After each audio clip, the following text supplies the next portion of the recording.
Hello friends and welcome to the Weekend Catch-Up Club podcast, the coffee morning gaming show brought to you every week where two friends hang out and chat about some of the latest stories going on in the industry. You can follow the show on a number of platforms or watch the video version over on YouTube. Your support is always hugely important to us, so keep subscribing to never miss an episode. This is episode 73, and joining me as always, my co-host and the king of the tangent, James McKellen. Oh, I want that on a t-shirt. I definitely want that on a t-shirt. It's a fair title. I do spin off into a random abyss now and again, but how you doing, mate? I'm good. I like that name for you because I've like, it was a while back and I was trying to come up with every single episode was like a new like way to introduce you. And one of my favourite one was the personification of a can of tango was quite good. I like that one. Yeah, was way back. It was a good one. But I think the King of the Tangent is actually quite a good one as well, because the nature of the show is we start on a topic and then we go down a rabbit hole of anywhere. We don't know where we're going to land, and that's the beauty of the Weekend Catch-Up Club. Yeah, it's been known. It is very much like leaping out of a plane with a parachute attached and then just being caught in a crosswind. So it's more fun that way, for definite. Exactly. With the occasional tornado, it's not just a crosswind. It can be like and anything, and giant buzzards and all sorts of nonsense going on. So.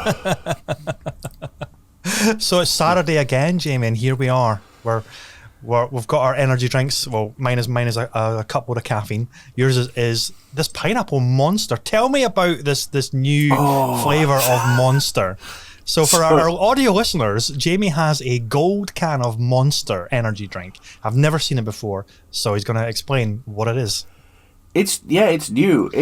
I was chatting to a couple of friends on Discord, and obviously I do. My caffeine intake is ludicrous, would be a good word, I think, to cover it. So I've got a real thing for the Mule, which is a ginger beer, basically flavoured one. And I was drinking a can of that, and my mate mentioned to me, so they've got a pineapple one now. They've got a what? And I hadn't seen it anywhere. So I walked in the shop yesterday, and it was sat in the fridge. So I bought a couple, tried one yesterday, and it is, honest to God, it's just like drinking slightly fizzy pineapple juice, but there's enough caffeine in there to make a bull elephant's heart explode. That's the stuff. That's what gets you going on a Saturday morning or a Tuesday afternoon or any time, really. Just pour it over your cereal. I think so, and that's the stuff that we rely on when we're doing our 24-hour broadcasts. And you know, you're really flagging it around the 2 a.m. mark. It's like give me Red Bull or Monster. They actually have a really good. What was the ones I had? It looked like the design of the can was a Dawn of the Dead, kind of Latin American Day of the Dead sort of print, and it was this kind of. It was like a fruit cocktail kind of flavour, and it was delicious. It was so good. Problem is, after 2 cans, I'm shaking, and it's like, okay, I need to stop. There's way too much sugar. It's I think it's called Pipeline Punch. That's the one. I think it's something like that. Obviously, you know, other energy drinks are available. But drink responsibly. Hashtag. Yeah, I normally drink Sneak, which I find is better. It's a bit more slow release. You mix it up, and that's what I'm usually drinking in my big shaker cups.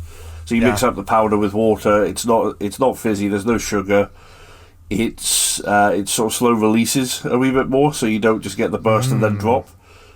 And it's nice. It's good stuff. But I just a really cold can from the fridge. Sometimes like, yeah, that's the stuff. Sneak is the angry rabbit kind of logo one, isn't it? Yeah, I love him. Yeah, he's one of my favourite mascots. I can see you being a mascot for Sneak, but instead of an angry rabbit, I'm picturing you as more of the angry hare from Watership Down. That's what I'm seeing, like the one with the scar across his face. Oh yeah. Oh God, don't talk about that film. I still have nightmares about that film. That is one of the most traumatizing. It's not the scariest film I watched as a kid, but it was definitely up there. I still remember that. And weirdly, the bit that got me with Watership Down was the initial scene with the slightly different animated style, where Yes. they're talking about Elefera and the origin of the rabbits and all that. That always creeped me out more than anything else in the film. I never knew why. But it was nothing compared to... Did you ever watch a film called Comet Quest, The Adventures of Mark Twain? No, I haven't even heard that title before. It's the strangest... It was a what's the term for it? Plasticine. Claymation. It was a claymation movie. Okay. And it was absolutely horrifying. It was just... it was an abomination. It was these two kids who... With Mark Twain, I have literally no idea how this came about. They go exploring space and the universe and stuff with Mark Twain, because, known for his space travel. But they find this one planet where there's this being that instead of having a head, it's got a legs and a torso, but no head. And it's got the... I forget the name of the... I forget what they're called, but the two masks of theatre, the comedy and drama mask. So the one laughing one, it's got one of those masks. I cannot remember the name, and that's going to bug me. But he's got one on a stick that he holds up where his head should be. That sounds horrifying already. Yeah, I genuinely will occasionally remember it and shiver. It is one of the freakiest things I've ever seen in my life. Oh no. Speaking of things that make us shiver, Jamie, shall we start on to the show because we're on a tangent again, king of the tangents. So actually, I'm gonna go with the last topic on our list to kick things off, and that is Supermassive Games just unveiled a 30-minute gameplay demo of The Quarry, their new game. But before we get into that, we have tons of headlines to talk about. Lego Star Wars obviously launched. Sonic the Hedgehog 2, the movie, came out in cinemas, which looked so good with Knuckles. Mario 64 Golf, or Mario Golf 64, is the next game to join the Switch Online service. Max Payne 1 and 2 are getting full remakes. And the big one, Jamie, Return to Monkey Island got announced. And it's by Rod Gilbert. The OG is coming back for a full-blown sequel. So all of those topics we've got to cover at some point. We may not get through all of them, but we're going to make a good stab at going off on a tangent as soon as we start on some of them. We'll try. Yeah, but anyway, The Quarry, 30 minutes of gameplay demo. It's the prologue that they put out on the YouTube channel on 2K and other channels like that. And I watched. I didn't want to watch all of it because I'm going to get this game because I'm a big fan of Supermassive Games, especially Until Dawn, which was such a love letter to slasher movies and Halloween, Friday the 13th, those kind of summer camp type of slasher movies. Very schlocky, very tongue-in-cheek, and I loved Until Dawn. And this looks like a proper spiritual successor sequel to that. And I don't know if you had a chance to watch it or not, but the uncanny valley of the animation of the actors and the little ticks and the nuances of the acting, it is staggeringly good, and I'm super impressed with the cast that's in this one as well. Lance Henriksen is listed in it, Ted Raimi is in it, and he actually features quite early in the beginning of the prologue. Anybody's seen it as this incredibly weird and unnerving sheriff or police officer type of character who you don't know if is he a legit but just a bit weird, or is he like a psychopath player and going to feature later on. We don't know. It's all up for grabs, but it just looks so good. So good. It's pretty. It's really pretty. And it's I sort of skipped through a little bit because again I actually didn't want to watch too much of the gameplay. I've seen quite a bit in the run up to. I didn't want to catch too much of the gameplay because this is definitely one that I say it's definitely one. It will end up on the pile of shame, but I'm going to try and put it on the top of the pile so I actually get to it. Yeah. I was sold at Lance Henriksen anyway because I will give at least a few hours of my time to anything that man's ever done. Yeah. But no, it's got a real. I don't have a word. It's got a real vibe to it of some of the horror films I've watched over the years, some of the psychological thrillers I've watched. It's got that real sort of taps into making you feel a little bit like, ooh, this is something's not quite right here. Like I said, Raimi was, he's just spooky. I don't know. It's. So I thought I was going to sneeze. That's the worst. That's the worst when you think you're going to sneeze. I really thought I was going to. I don't know where that came from. It's like I said, the Uncanny Valley is the best way of putting it with the animation of that. It looks exceptional, and Supermassive are awesome anyway. So, but I didn't. Like I said, I haven't watched the whole of the gameplay at all because I started and I watched little bits, and then I thought, no, I'm gonna try and save myself because I get so much spoiled these days. Yeah. That I wanted to try and avoid it as much as possible, but I watched enough to see how it looks and how it looks like it's going to play, and how if it looked good, basically, and it looks good. It looks really good. So I want to get Alan to play this one.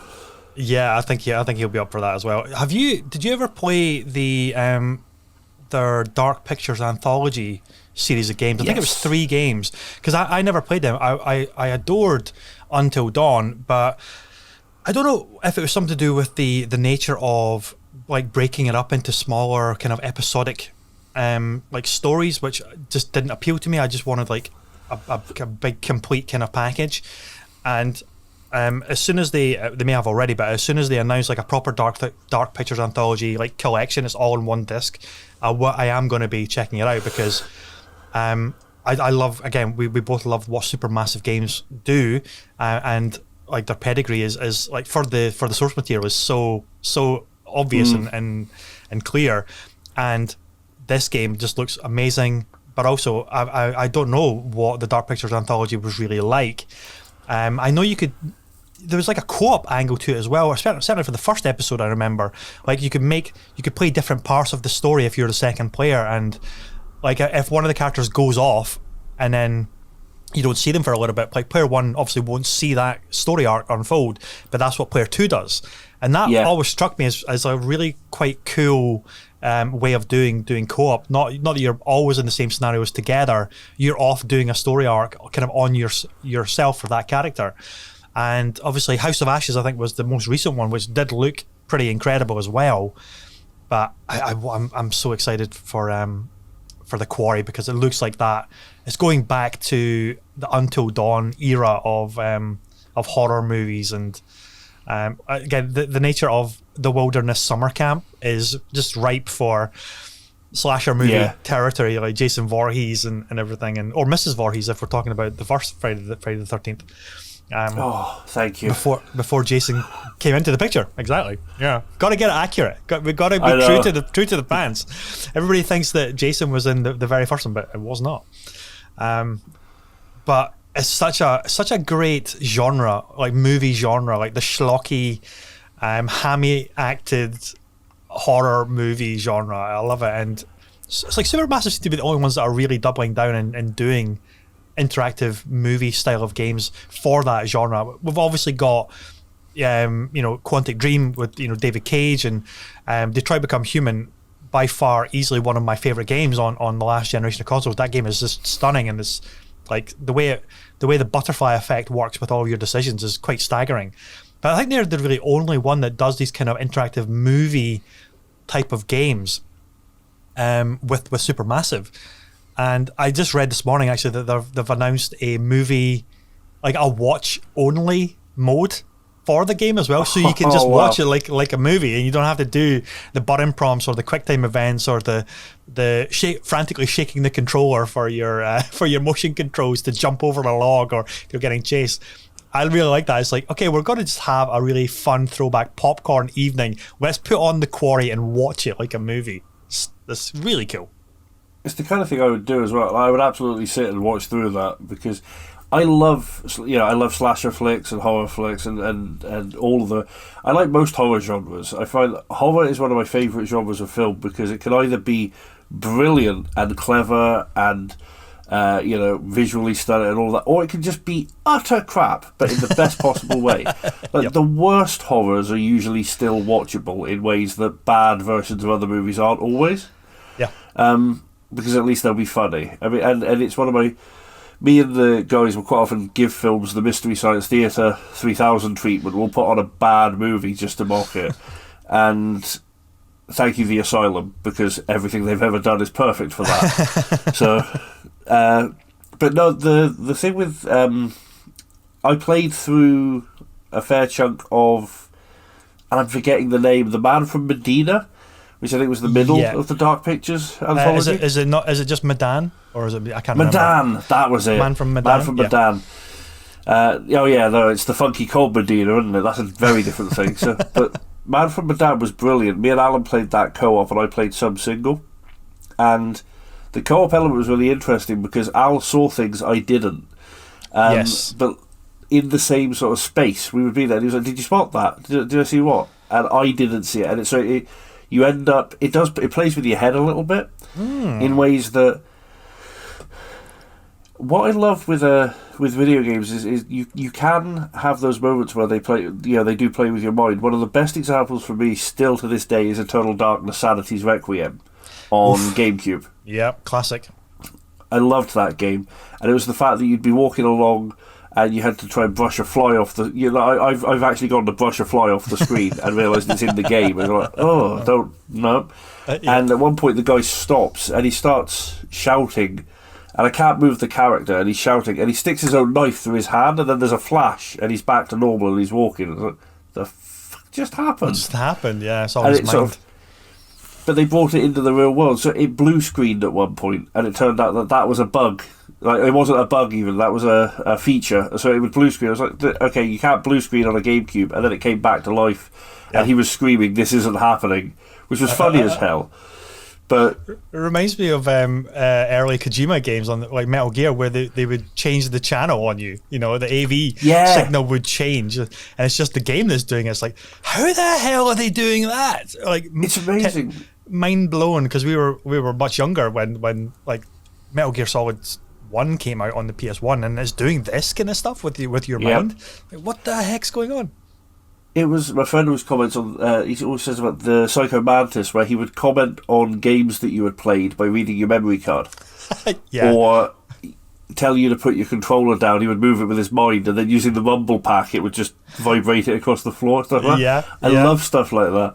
So, and I think this is the next wave, like next generation of that sort of thing of being very clever and playing with your mind, is that, like I said, playing co-op, but one of you sees things slightly differently than the other, so you start to question what you're seeing and you're talking about it, and it just got very spooky very fast. And I'm looking forward to it. It's a shame more games don't actually mess with you in the real world with their settings and what they can do.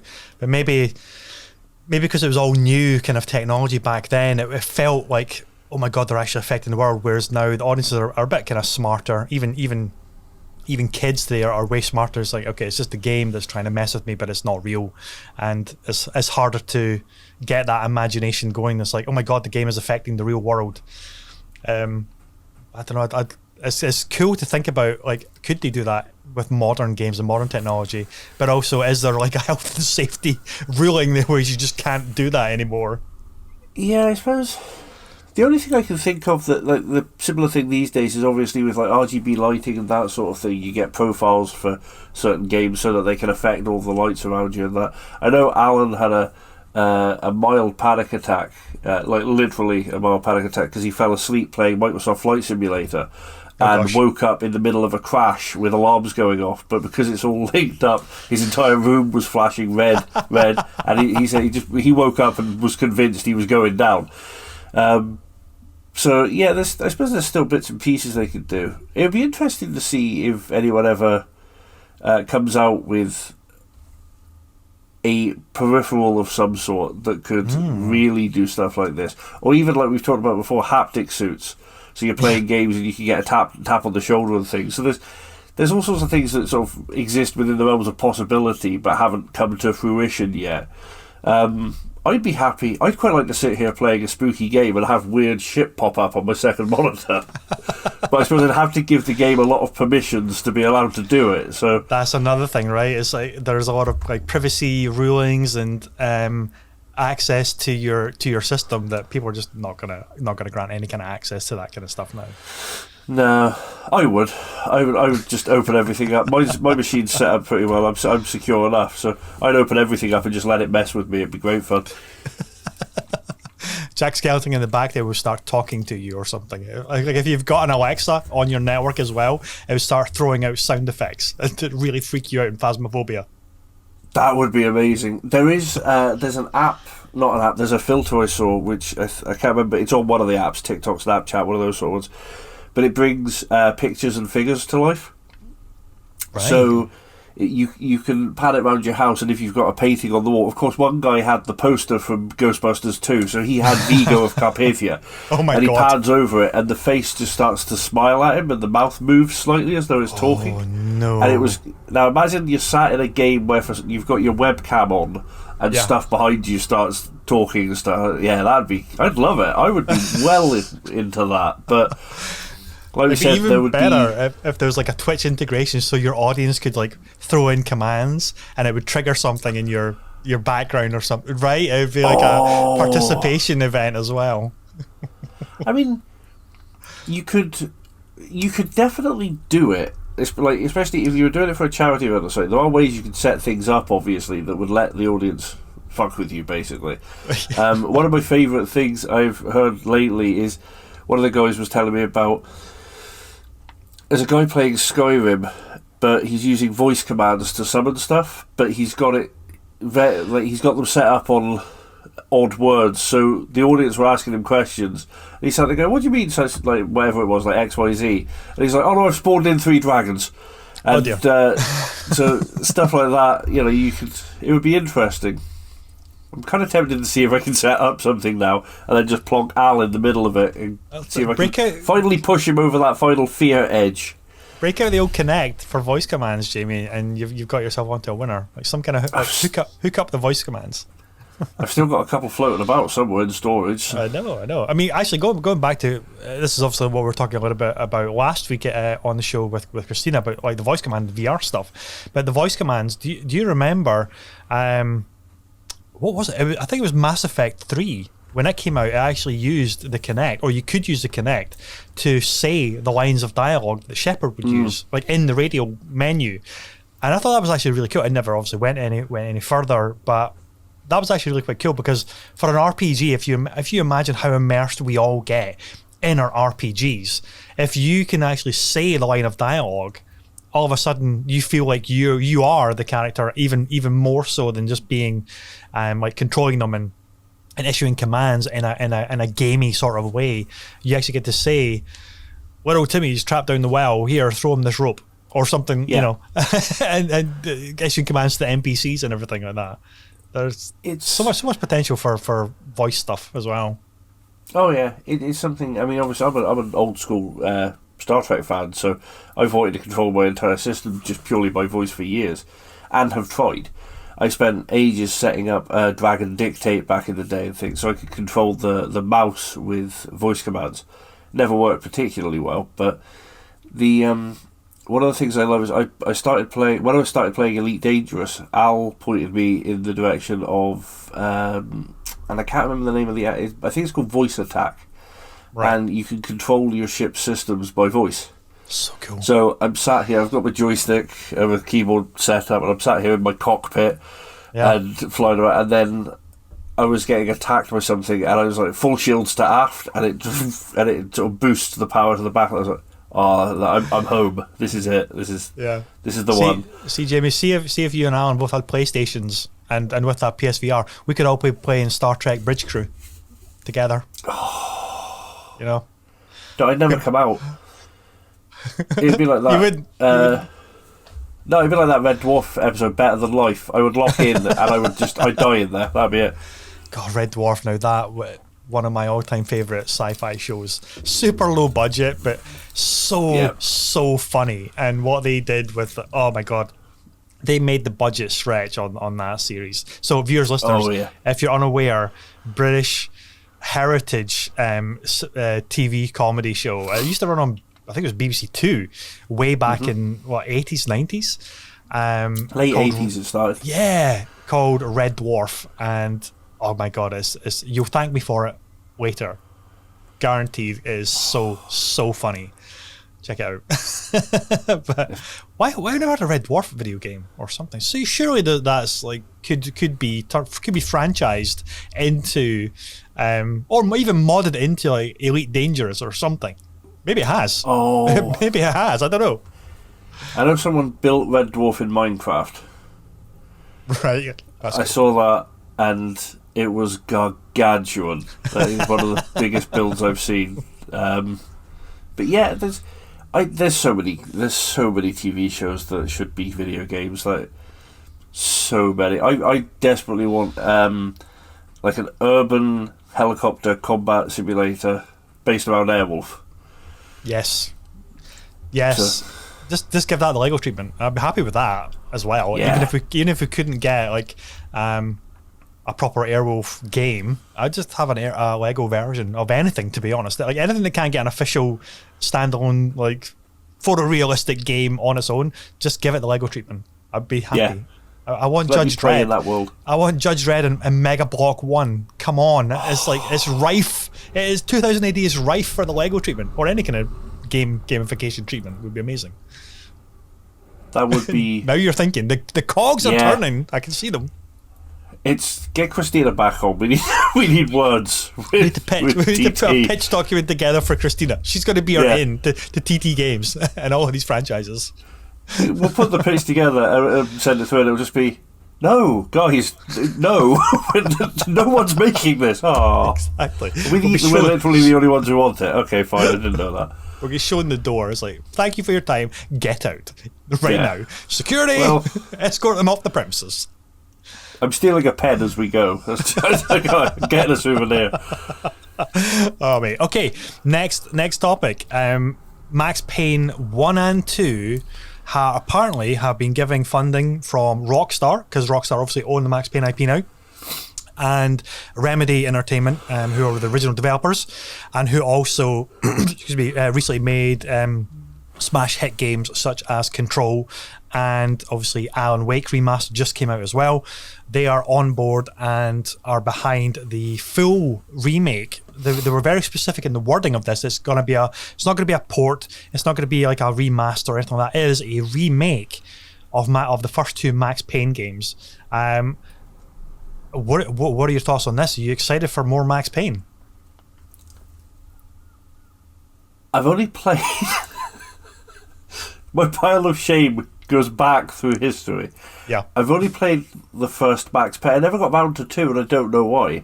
Yeah, did I? I only ever played the first one on a really old PC I had at the time that could barely do bullet time, but it was so cool. I remember it was janky as hell, because whatever I was running it on really couldn't cope with it. But I was so impressed with it, and the bullet time was just, that blew my mind at the time. So I'd love to say, I would love to say I'm super excited and I will definitely play it. We both know it's a lie, because I keep getting that, and then there's too many games and I don't get around to it. I'm theoretically very excited to see what they do with it and would love to play it. It's whether or not at the time it actually comes out I have managed to make any dent in the pile of games I have. But yeah, as a concept, I mean, it's a series with a hell of a lot of love, a hell of a lot of the fans are.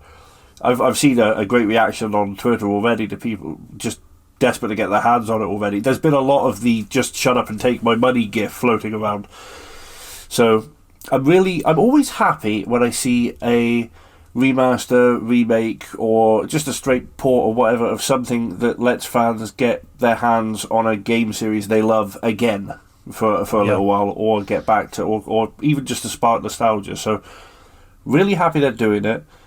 Really excited in theory to see what they do with it, because the bullet time stuff, if they're completely remaking it, there's a lot they can do these days with the tech. Like that could really, and I might get to see it work properly, because it never did for me.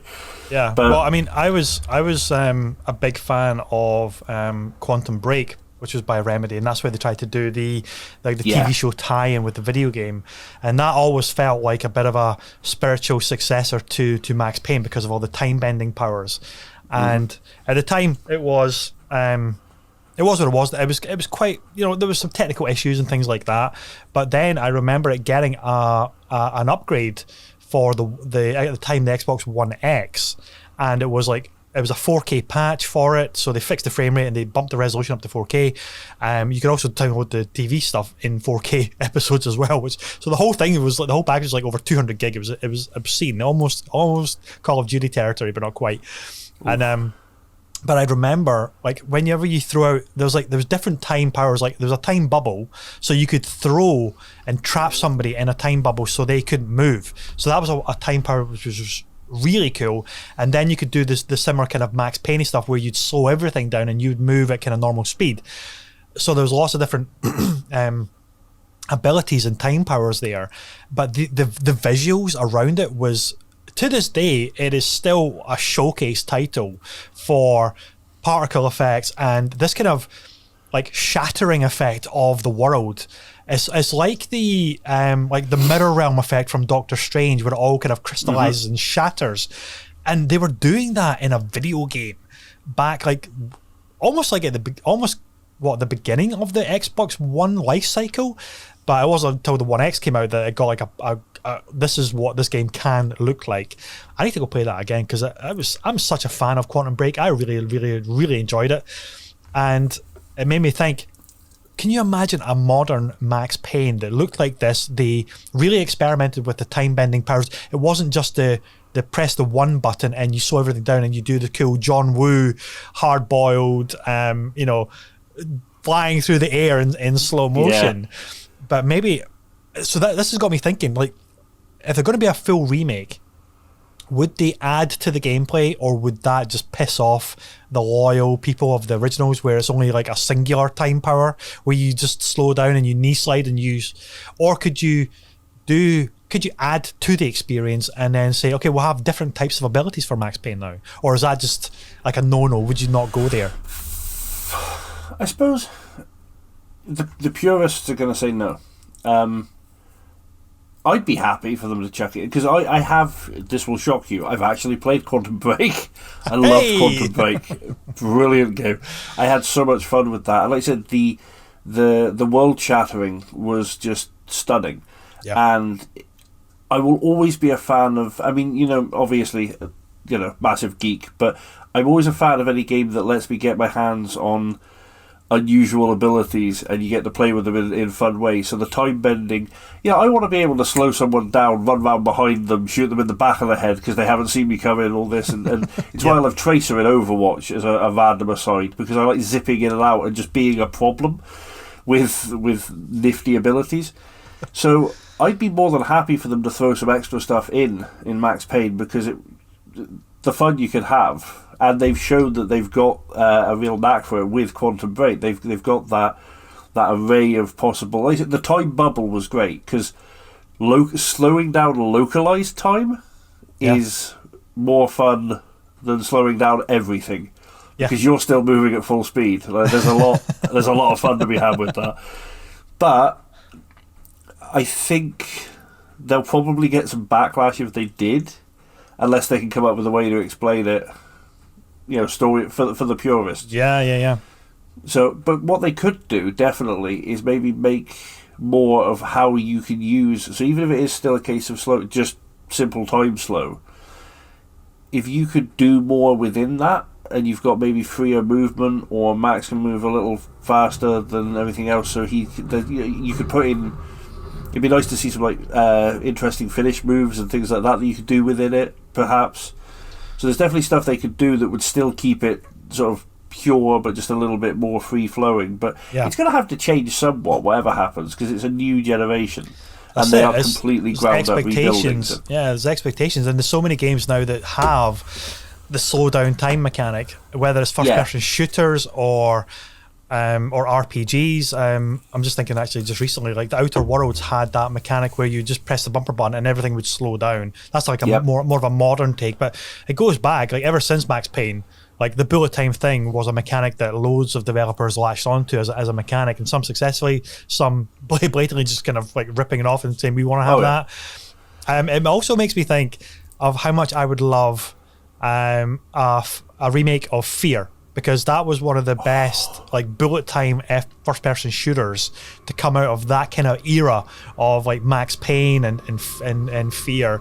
and scary as hell. It was like very supernatural cult special forces type of game, and you could just, it looked amazing. Like the pyrotechnics in that game for its age, for its time, was top tier. It was really pushing the for PC gaming at the time, because you get the explosions, and the explosions would all be in slow motion, and you see that kind of bubble visual effect of the shockwave, and I'd love that to come back. But at the moment we've got Max Payne 1 and 2, and I would like to see them say, yes, this is a full remake, we're actually going to change it up and do things that are more demanding, just more interesting from a gameplay perspective, rather than Max Payne running with his two arms bolt outright, never bending, and just constantly guns akimbo, running around the place shooting shit up with the one bullet time mechanic.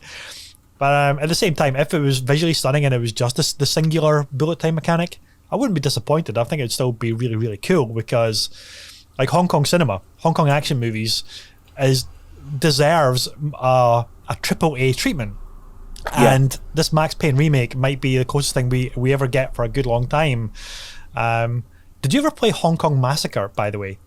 Hong Kong Massacre is a top-down, it looks like Hotline Miami, but it's more kind of photorealistic, and it's top-down, and it's literally hard-boiled, like Chow Yun-fat, John Woo kind of game, and you have the left trigger which engages the slow motion, and you knee slide over apartment tables, because it's all in like a high-rise apartment building, like The Raid or something, but it's all top-down, like classic GTA or Hotline Miami.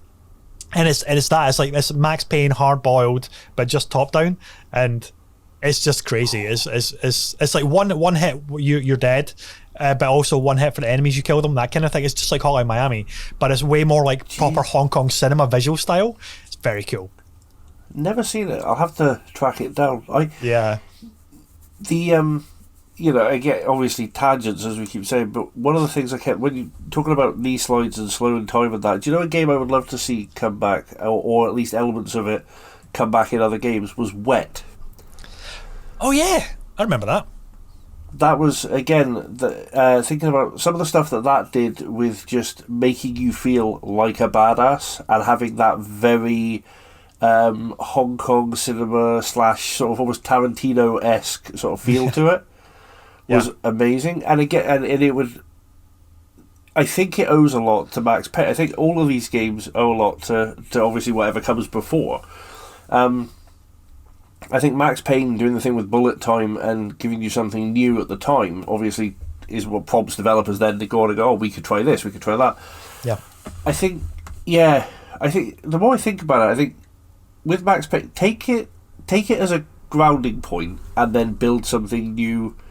So, remake the story, but with a modern gameplay and zhuzh it up a bit. And I think, you've got a real potential winner. Did you just say zhuzh? You just went zhuzh, yeah. It was the best word I had at the minute. Apparently the monster's not kicking in at all. We'll have to get some more. But, I totally agree with that. And I'd love to see that as well. It's like the developers, they don't want to retread old ground necessarily, right? They want to be excited about a project, and then you start thinking creatively what you can do with the modern tech with the Max Payne franchise.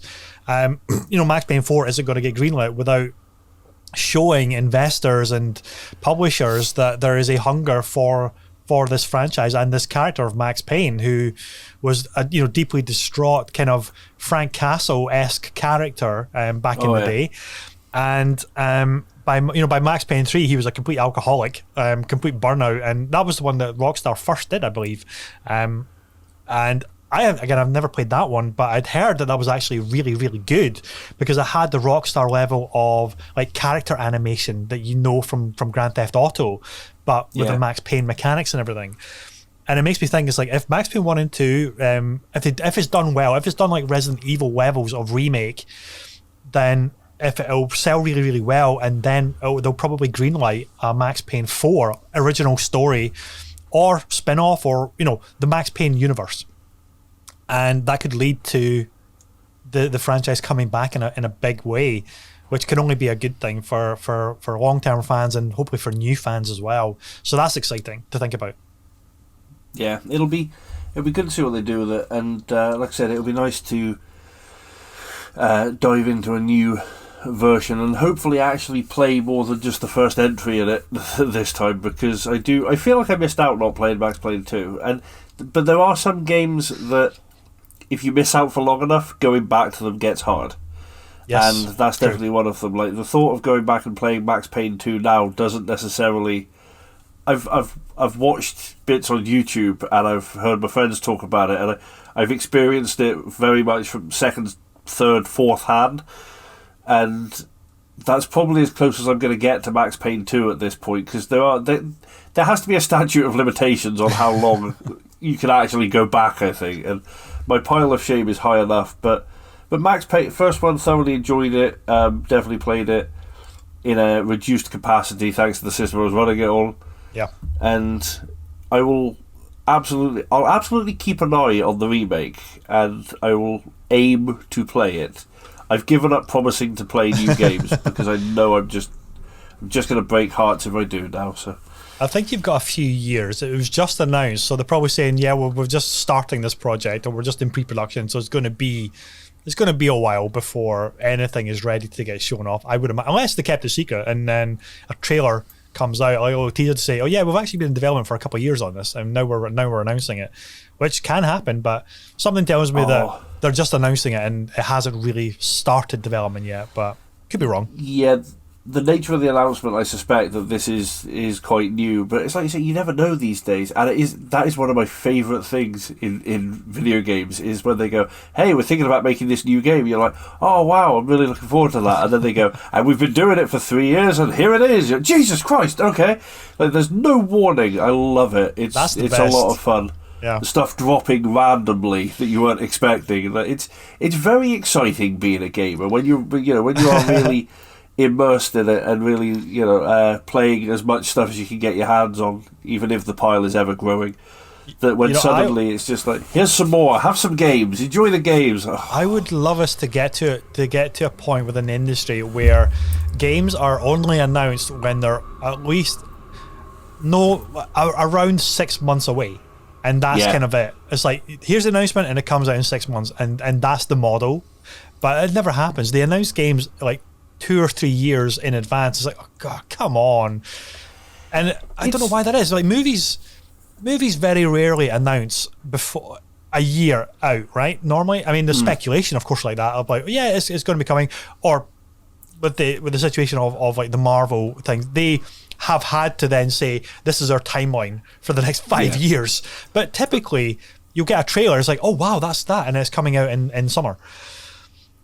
But I think it's just the nature of investments and planning and getting it on the like store shelves and things like that. It's like there has to, like, shareholder meetings and quarterly review meetings and finance meetings and statements. It's like, yeah, they have to know what are the projected earnings for the next 5 years. So that's when games leak and get announced, or they're forced to be announced when they've literally just been announced and there's no work getting done on them just yet. And it's frustrating for the gamer, because it's like, oh my god, we have to wait.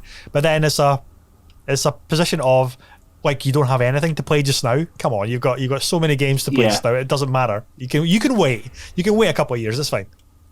It's frustrating. The thing that gets me is that I think these days we live in such a, we live in a constant news cycle, obviously, and everything is getting leaked and data mined and pulled apart, and I like speculation. And when it comes to the Marvel films, I like the speculation that you get with the MCU, because they show a new poster and then someone sits there and goes, right, let's see what we've got here. Pretty sure that's a shield. That's fun, like theorising and trying to come up with, like, maybe they'll do this and maybe they do that. That's fun. I enjoy that. When there's an investor call between 6 venture capitalists somewhere in the middle of the Silicon Valley, and one of them happens to mention to his hairdresser that he is putting some money to a company that made Loom, and then suddenly you get Loom 2 announced and you wait 6 years, and then it turns out they're not making Loom 2 at all, but they are releasing it on phone. It bugs me. And I think as well, you get a problem with, if you announce something too early, you can build hype too fast, and then everyone is spent. It's video game edging is a very dangerous world. So there's a fine line to tread, and it's not always tread perfectly. Generally speaking, a lot. The guys in PR in gaming are good at what they do, and the marketing guys are good at what they do. And we know a handful of them, and they are very, very good at making you want it. And so they're fine. But there are a few games over the years that have. There's been such expectation and such hype built that by the time it comes out, I'm almost done, or it's never going to meet expectations. Sure, yeah. I keep coming back to it, but Halo kind of did it. Halo Infinite built us up so much and then didn't deliver everything that we wanted, and the disappointment hits, like it's a crash, the disappointment hits hard. And so, and I'm still going to go back and keep trying it every time they fix something and all of that, because I'm a Halo fan and I want it to be good. But for a lot of people, it's hit the point now where they're done with it because they promised the moon and delivered a small rock, and it's not quite landed for them. So, yeah, I mean, we're always going to be talking about the cautionary tale of Cyberpunk. That game was announced, I think, even before Witcher 3 came out, and it was announced when the PS4, Xbox One consoles weren't even out yet. And that was it was going to land in there, and then as things turned out, it should have missed that entire console generation entirely and just come out on next gen. But here we are. I'm playing it on the new consoles again, and God bless the developers for getting their heads down and basically fixing the majority of things that were problematic. And the game is utterly fantastic on next gen now with the patch 1.5. I think we talked about that a couple of months ago when it did actually drop. But that is the cautionary tale, right? It was hyped up to such a degree for years, because it wasn't until after The Witcher 3 came out, won all the awards, that we started to get more tangible information about Cyberpunk, and everyone was like, holy shit, the developers of The Witcher 3 are doing a first-person open-world RPG with a cyberpunk sci-fi futuristic setting. This could only be phenomenal. And that was the hype just went through the roof, and it stayed there for years. It was on everybody's most anticipated game for years. And it was just unbelievably crushing pressure to hit milestones, hit deadlines, get the game out when these, hindsight's a great thing, but if you're talking about shareholder pressure, they want quarterly earnings reports. You can't push it into yet another quarter release window, because then that's revenue not coming in and the shareholders want their money. The company needs to keep on running. And again, it's such a shame that is a cautionary tale that we're going to be talking about probably for years within the industry space. But saying that, for me, whilst that did come out, it did eventually get fixed, what's probably even more heartbreaking is the games that get announced that have gone through tons of development, right? And then they get cancelled. Those ones that get cancelled that don't actually come out. I'm thinking about Amy Hennig's Star Wars project. I'm thinking about Scalebound that looked so good, and that got just killed when it looked so far along. Games that look so far along but just don't come together, and the decisions made just to completely kill the project. That, as a developer who's worked, I'm not saying I'm a developer, I'm projecting as a developer who would work on a project like that for so many years, to then not even get the satisfaction of it coming out and seeing the reaction from fans, good or bad. I mean, maybe it is a saving grace if it's bad reactions all the time, right? But to not get to follow through and get the big launch hype and all of that stuff, and then continue to grow the game with post-release content, must be so heartbreaking. Yeah, I mean, Scalebound broke my heart. I was really, really excited for that one. Weirdly, the Star Wars project actually hadn't quite crossed my radar somehow as much. Whisperings, but didn't realise how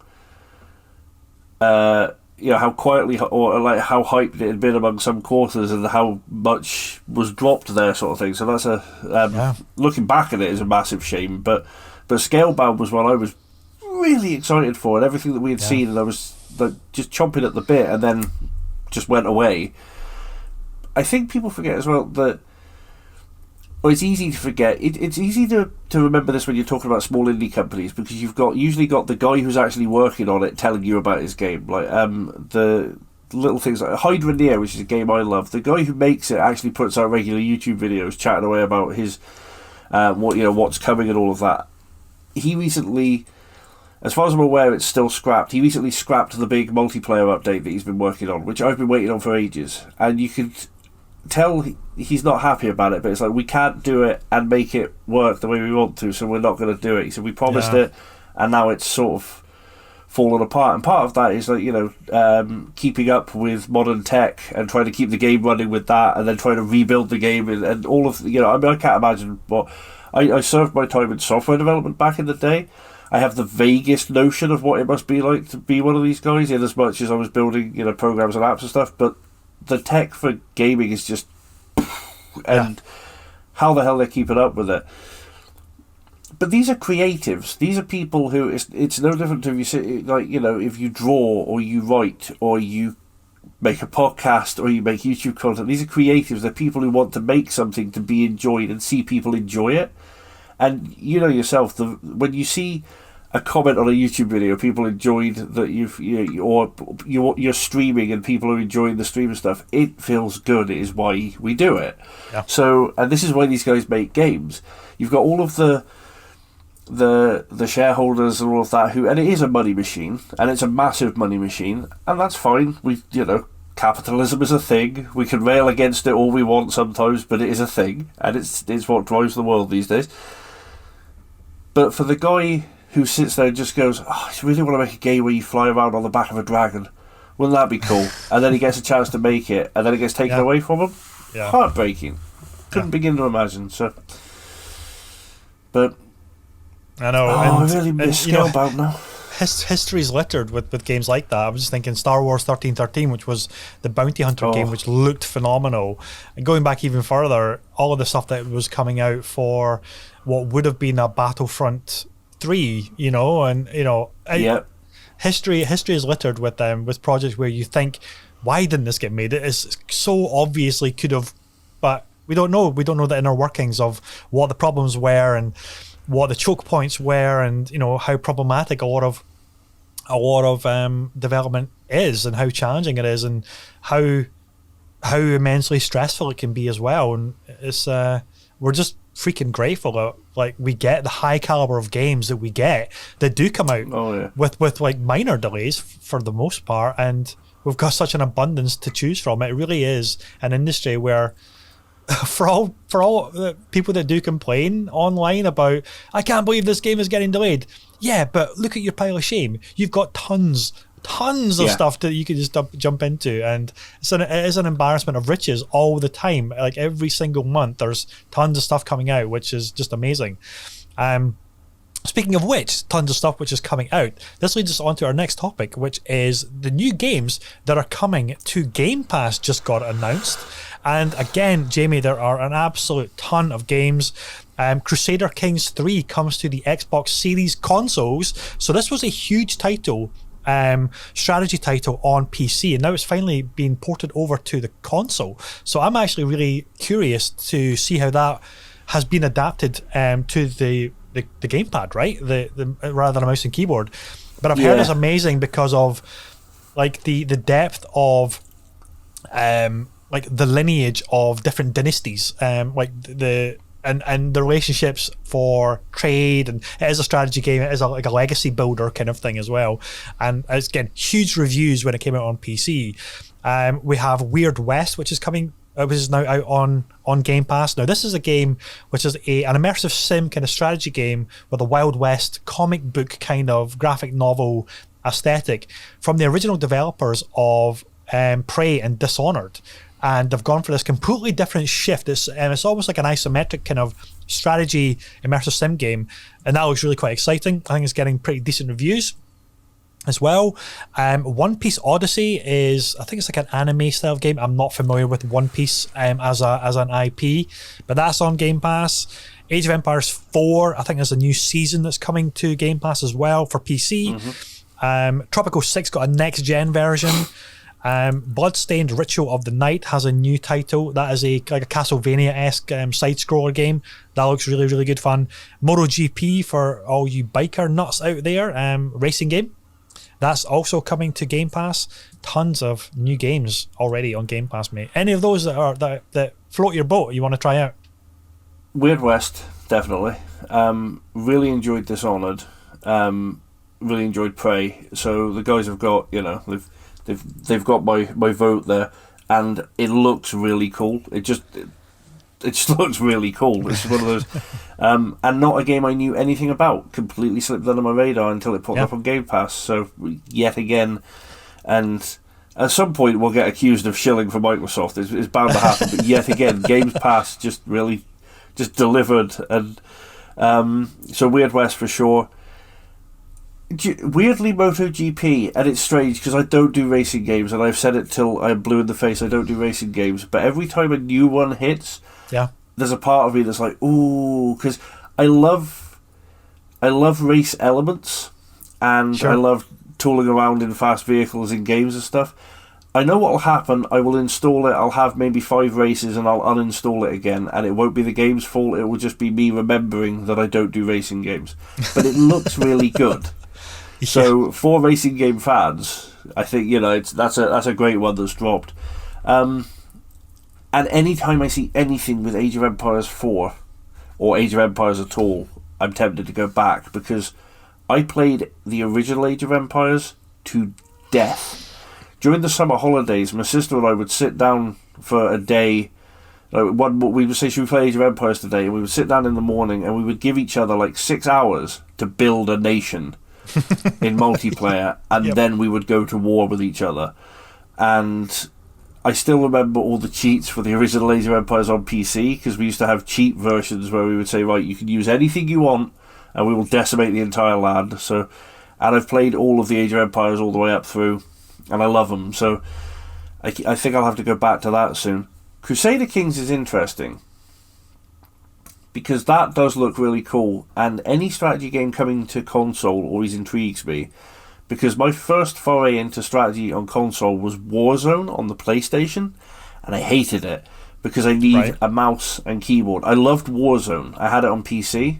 Fabulous little strategy game, and you could build your own. It was actually Warzone 2040 something, but you could build your own units in as much as you could choose whether you wanted tracks, hovercraft, etc. Then what weapons you wanted, and you built them, and it was great.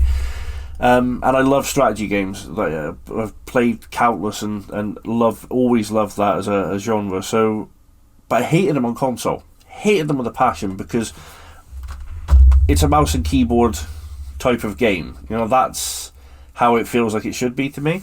It's only in the past couple of years, or few years, that developers for me have really nailed converting it to gamepad, and it actually works these days. So over the past few years, there have been titles which it makes sense. So now I think anytime I see one coming out, it'll be interesting. I mean, I'll be playing it on PC, but it's nice to see some of these big sort of really popular strategy games coming to console, more people being able to get their hands on them. So yeah, I'll theoretically try all of them. Realistically, I'll probably play none of them. But Weird West, I am determined to. I'm installing that today, and I'm actually going to find some time to play that one, because it looks really cool. It does. So that's the one that's probably going to actually make it to the top of the pile for a while. So.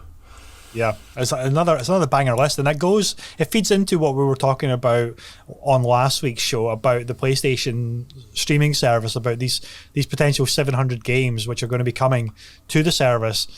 That's all great, but we don't know what they are, and Xbox is continually announcing very modern games that are either just came out or within like a week or so of being out, a couple of weeks, hitting the service, and that makes me think, okay, so are PlayStation going to be doing the same kind of deals with the publishers to get those games day and date for third parties? And what does that service actually look like when we're getting into the specifics of the game's library? And we just have to obviously wait and see. But again, Game Pass are just continually crushing it with these publisher deals of getting third party games on the service. Pretty much on launch for a lot of the games, but even if they're older games, they're not hugely old. at all. Crusader Kings is obviously old for PC gamers, but it's a brand new game as far as console gaming is concerned. Weird West has just came out as well, so it'd be really interesting to see how both of these new subscription services are going to evolve over time, because Game Pass is now in its stride. It's really sprinting away. It's like the Usain Bolt of streaming services right now. It's just delivering like crazy, and I can't imagine, and I think anybody would have said this a few years ago. I can't imagine owning an Xbox and not owning Game Pass, and that is a huge sentiment to be able to confidently say. It's like, yeah, if you have an Xbox or even PC, probably now I would say is maybe accurate as well. But if you have an Xbox, you need to have Game Pass, because it's just such good value for money, and the games you're getting are modern, and it's constantly getting mixed up and changed, and it's just insane. And I'd love to see PlayStation get to the same level at the moment, and time will tell. I've said it time and time again. Game Pass is a no-brainer for me. Like, it just makes sense. There is absolutely no reason not to have it. If you can find 2 games on there a year that you would buy, you've paid for Game Pass for the year. So sure, yep. But you get everything else that goes with it. They've even announced now, what is it they've added to Marvel Unlimited has been added to it. You get 3 months. I think it's 3 months of Marvel, or I can't remember exactly how they've worked the deal. But Marvel Unlimited gives you access to all the digital comics from Marvel. I mean, you might not necessarily need it or thought of having it or desperately want it, but it's added value. And for me, like, I'll snatch that offer up if there's one thing that they do which bugs me. A lot of these offers go say, you get 3 months of Marvel Unlimited. If you're a new customer, I'm like, oh, okay, so having taken all my money for the past 2 years has nothing to... No, that's fine, okay. But, marketing, so... But the, things like that, it's like, well, that's the entire Marvel back catalogue of comics available on my phone or my tablet or wherever. Yeah. I'll take it, because it's thrown in with the deal, so... Yeah. Well, I mean, it includes EA Play now as well, which is a whole other catalogue of games. But also, for regions that it's available, unfortunately, that's the disclaimer that us in the UK get hit with all the time. Paramount Plus right now is currently included as part of it, because obviously the Halo TV show is now on Paramount Plus. So if your region, and it's mostly US, I think, can access Paramount Plus, you're getting a free 14-day or 1 month trial to Paramount Plus streaming service. Yep. So it's all these extra little partnerships that make the service what it is. So like the potential for both PlayStation and both Xbox to continue to evolve these franchises, these subscription models is massive. And again, it's offering more to the players. It's furthering the reach of each platform's user base, and overall, like, everybody's walking away with hopefully great service and increased revenue for the platform holders as well. So hopefully it's a win-win. Yeah. No, it's a hell of a thing. And the other thing as well is, like, with games, and again, it's something I've said before, but one of the benefits is definitely there are games I would never have played had they not have popped up on there, because they either wouldn't have crossed my radar, or I wouldn't have had the time. So, yeah. I mean, to be entirely fair, Weird West has absolutely sparked my interest, but it was not one I knew a lot about until it popped up on Games Pass. So that might have passed me by entirely, and now I fully intend to give it a go. And, love it or loathe it, I've no idea, but I wouldn't find out, because I'm not... You can't always drop money on games that you have no idea about. Sometimes you know enough about a developer or a franchise or just the trailers you've seen to go, I'll give it a go. But with some stuff, especially it's usually in the mid bracket, like little indie games you'll try, I'll give it a go. AAA titles that you've heard enough about and they've got such a marketing sledgehammer behind them, you'll give them a go. Those midpoint games quite often get missed because you're like, I don't know if I want to drop £30 on a game that I'm not sure I'm going to love. Maybe if I play it, and then it just drifts past. But yeah, no, it looks... Weird West looks great, and that's 100%, because I didn't even realize it was on Game Pass until I checked that list, and I'd been seeing the reviews coming for it, and I thought, I know it's from the developers of Prey, which I love, and Dishonored, which I love those style of games, those first person immersive kind of sim based games, but I was looking at it, I thought, I don't think I'm going to pick this one up, because I don't know if I'm going to enjoy it or not. And I wish every game would have a trial mode or something. Yeah. And the fact that it's now on Game Pass, it's like, okay, it takes the fear out of it. I can say, okay, I can now just dip in and try that and see if it's going to connect with me, if I'm going to like really like it, if I'm going to gel with it. And if not, hey, no harm, no foul. I'll just bounce on to the next thing that's on Game Pass, or one of my other titles, which I know I'm going to like love. I can't keep away from, like Elden Ring, or like Lego Star Wars, which I'm thoroughly enjoying right now. But as you said, it is the discovery nature of a subscription model. It allows you to dabble and sample, and then if you really loved it but you didn't get a chance to finish it, and then it leaves Game Pass, well, chances are by that point it's probably in a sale, and you can buy it if you really, really want it. But then you've taken the unknown nature out of it. It's like, okay, now I know I really like this game, and it's going to be worth my money to put onto it. Whereas if it's a complete unknown, you're thinking, well, it's probably not going to get any sales because it looks too different from what I am accustomed to from that developer. I don't know if it's going to be the thing for me. So it's not going to translate into a sale. Whereas Game Pass, try it out and see what you think. And it costs you nothing, ultimately, in the grand scheme of all the games that you've got access to, which can only be a good thing. Yeah, no, it's one of the easiest subscription models I'm subscribed to all sorts of crap, but it is one of the easiest to pay for each month, because I don't begrudge it. I have moments when I look at I was like, I haven't watched Netflix for 2 months. Why am I still paying for it? Mostly because the kids are still watching it. Okay, fair enough. That's why. Or that's why. Bits and pieces that I'm like, nah, I don't know. And Prime, it's like, well, okay, I haven't maybe watched anything on there, or they haven't added anything for a while. But Games Pass, I never begrudge paying it, because in each month I have at the very least played.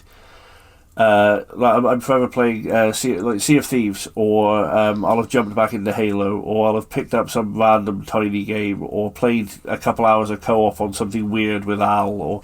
So there's always something that has made it worth it that month without fail, or there's something about to be released that I'm getting day one.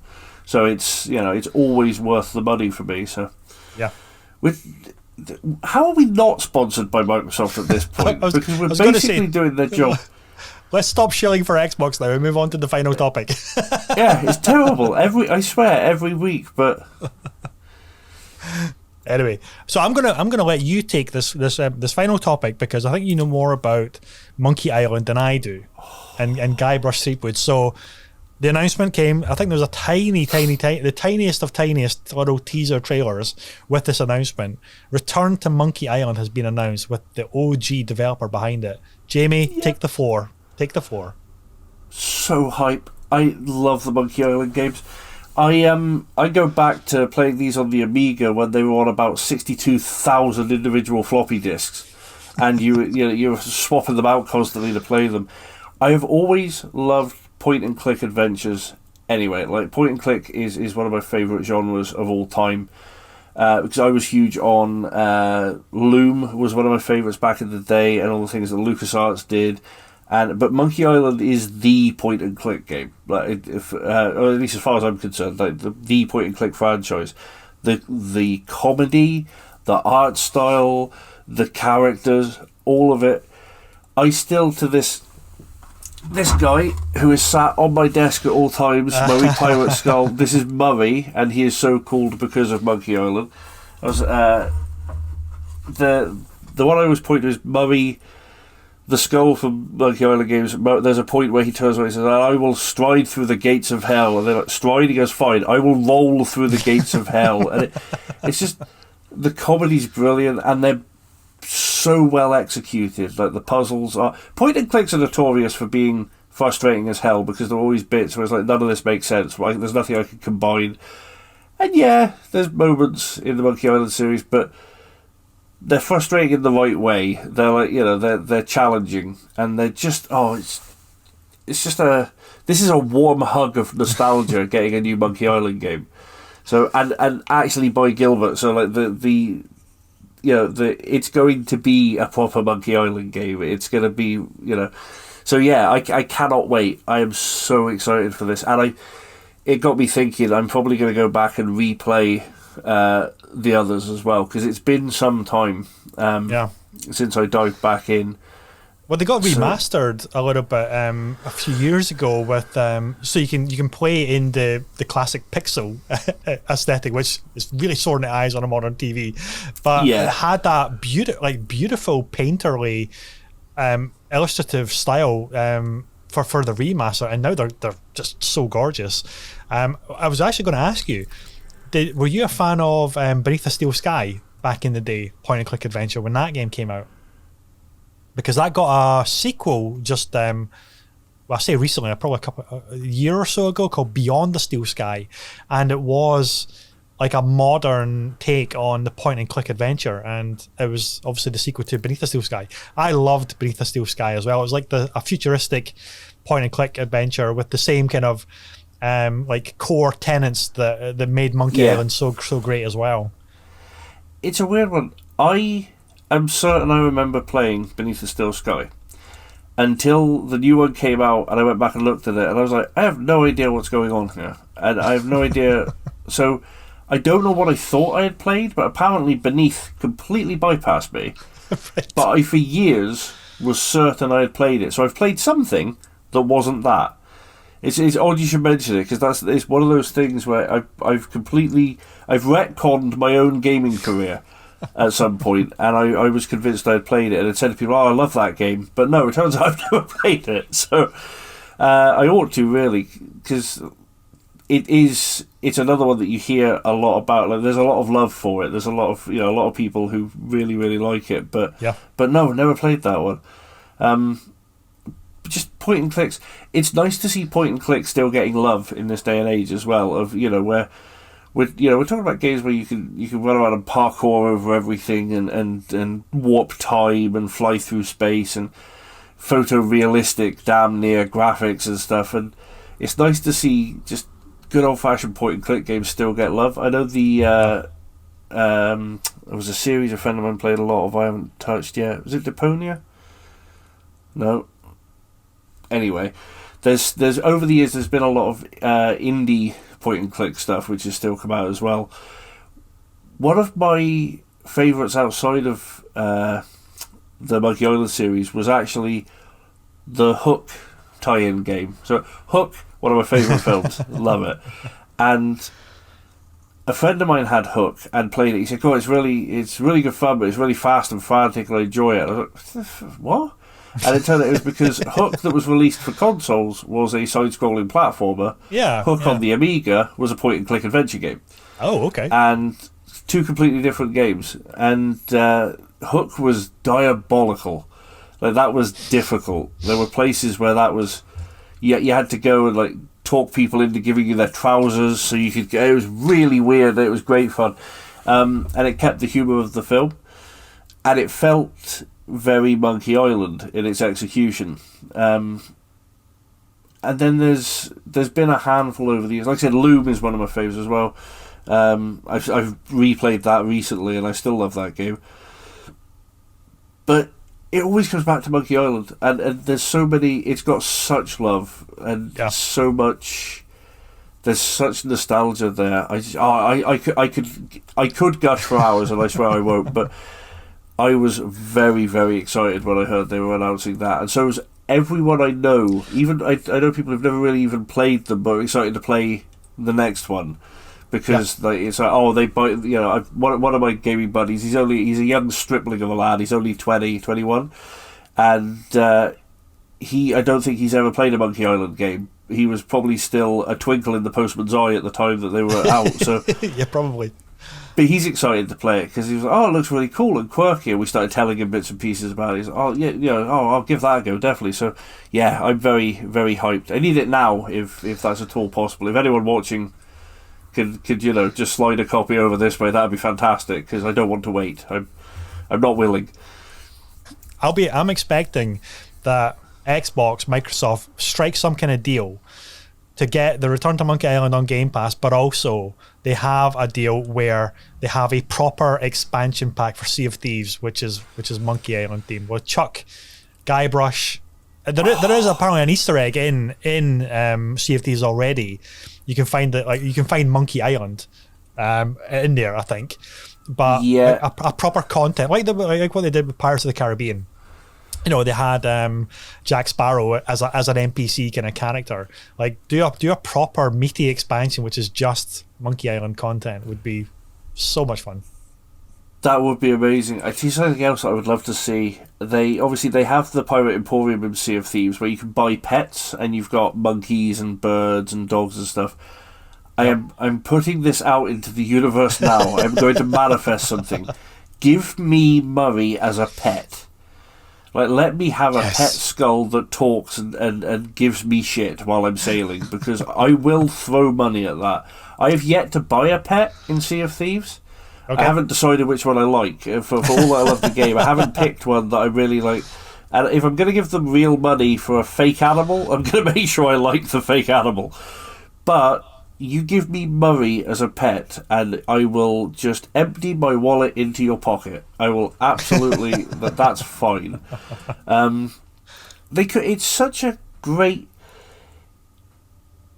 Everyone loves pirates. That's the thing. Like, pirates are always going to be cool. There's always some pirate content out there in the world that people are enjoying as well. Like, you've got. Obviously the Pirates of the Caribbean movies, but you've got the Black Sails series was huge. There's a new series by Taika Waititi which is getting massive traction called Our Flag Means Death. Oh right, that's that one. Okay. Yeah, and it's like people are hugely into it. My eldest is in the living room right now making sad TikTok edits of the characters from it, because they're obsessed with it. So. Everyone loves pirates and pirate games. I'm still looking forward to. Is it Skull and Bones? I can't remember what it's called, but the Ubisoft one. Yeah, that seems to have. I don't know if that's been scrapped or if it's going back to the drawing board or what's going on with that. It seems to have like quite a troubled development. But again, that's a game that looked like so far along the lines of almost done and ready to ship. Pun intended there, but. It was super interesting because you had like bases where you could walk around, like the different ports, I should say, not bases. God, where's my vernacular? Honestly, port bases. The different ports that you could literally walk around. You see your captain, your character. But then when you were out on the open seas, you're basically just controlling the ship. You're not actually. It's not like a third-person action game or anything like that. You are like ship-to-ship combat, and that's its core. So I don't really know what's going on with that. I hope it's still alive and well, but. I just don't know. I am 90% certain that there was an announcement recently that it's still being worked on. But that was about the best that I've got, stored. I'm sure I could dig for it, obviously, but I love all of it. I mean, obviously, I live by the water. I grew up near the water. I love it anyway. There's something so relaxing. Like Sea of Thieves, I have actually nearly dozed off here. In my chair before, just sailing. That gets interrupted pretty quick when you get attacked by skeleton ships and the Kraken and the Megalodon and everything goes to hell, which happens constantly, which is awesome. But the pirates are just cool. Like, that's the thing. Pirates are just cool, and if you want to really ratchet it up, just have a pirate ship with a couple of ninjas on it, and then that's it. That's the perfect game. Right, so job done. Yep. Sea of Thieves, add ninjas. And I don't need another game. I'll be happy. But yeah, Monkey Island definitely. It's always had that really, really good puzzle elements, like really solid puzzle mechanics and really interesting world building and so much humor. And I cannot wait. And if they do, I think there is every possibility that we'll actually see some some tie-ins there. Hopefully, another one as well.